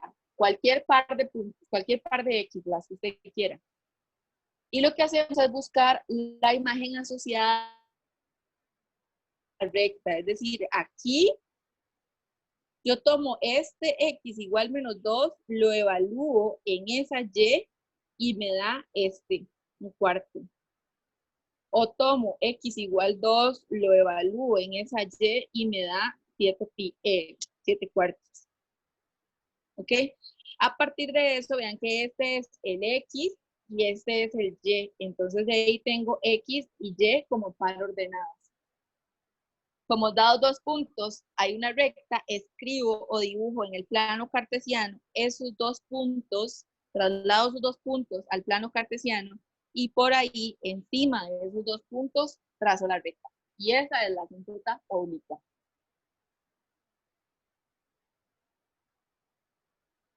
Si la tuvieran que graficar, pues yo no creo que graficar como tal, o sea, eso se usa más cuando en efecto hay que graficar funciones. En este ciclo ya les dije, no vamos a graficar nada, pero si bien podría ser, no sé, no he visto las preguntas del quiz, no tengo idea qué va a salir en el quiz, pero bien, una pregunta que se me ocurre a mí en este momento es como les doy la representación gráfica de una recta y les digo, esto corresponde a la asíntota de tal función. Entonces, si usted no sabe reconocerla como representación gráfica, no podría saber si es o no es la asíntota. Pero, profe, para hacer esto uno le tiene que dar el dominio para poder tomar cualquier número, ¿no? Ajá, o sea, usted puede, de hecho, hasta puede tomarlo fuera del dominio, nada más que tiene cuidado que al graficar lo grafique en el dominio que le dieron. Pero en efecto necesitaría, o sea, lo que le estoy diciendo es no es necesario del todo, pero tiene que tener cuidado.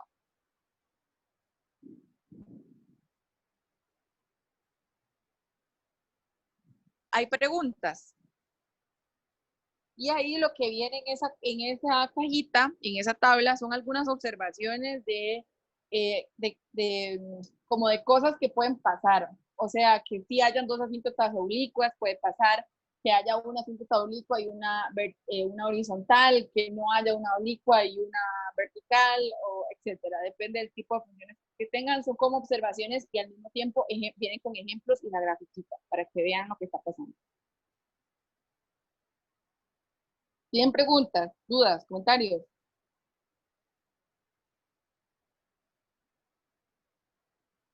Ok, voy a interpretar el silencio como que no hay preguntas y soy súper clara. Y vamos a quedar aquí porque ya la voz, primero, no me da y segundo, creo que no me están siguiendo tan bien como, no sé, podrían seguirme en otras condiciones. Y vamos a quedar en este punto 4. Lo que voy a hacer, la próxima clase es iniciar con ese punto 4. Esto, de hecho, ya nosotros lo vimos, porque vean que es cuando es la derivada mayor que 0, cuando f es creciente, etcétera, ¿ok? Lo que yo voy a hacer es retomarlo, igual como venía haciéndolo por encima, para quedar ya, o sea, claros que vimos todo eso y todo está bien y no hay preguntas. Este ejercicio no lo voy a hacer, les queda ejercicio a ustedes, por si les pica la curiosidad. Aquí tienen además más ejercicios. El ejercicio que sí les voy a asignar y que sí tienen que llegar al menos con este ejercicio intentado a la siguiente clase, porque si no van a estar muy perdidos, es este ejercicio 2. El ejercicio 2 que está en la página, ¿qué página está esto? En la página 45, ¿ok? Con este ejercicio voy a arrancar el viernes, entonces todos tienen que llegar ubicados con este ejercicio. Además, el viernes voy a arrancar con optimización y les voy a terminar de actualizar probablemente entre mañana y el jueves este documento con las dos últimas aplicaciones que serían optimización y L'Hopital. Optimización la vemos el viernes y esa parte entra, hasta ahí llega la tarea 2. L'Hopital no se evalúa en tarea 2. ¿Tienen preguntas? Ya la voz no me da. Profe, Ajá. con la tarea del noticiero, ¿las notas cuándo estarían? Depende, voy a ver si puedo empezar a calificar ya, pero no prometo nada todavía porque el periodo está abierto hasta el 19. Ok, no sé, nada más para saber, está bien. Sí, voy a intentar empezar, de hecho, para ir saliendo de eso yo también, pero no prometo nada todavía, o sea, no le puedo decir como el viernes ya la tiene o algo así, pero sí bien puede pasar que yo empiece a revisar las que ya fueron subiendo, pero no prometo nada todavía. Está bien, gracias.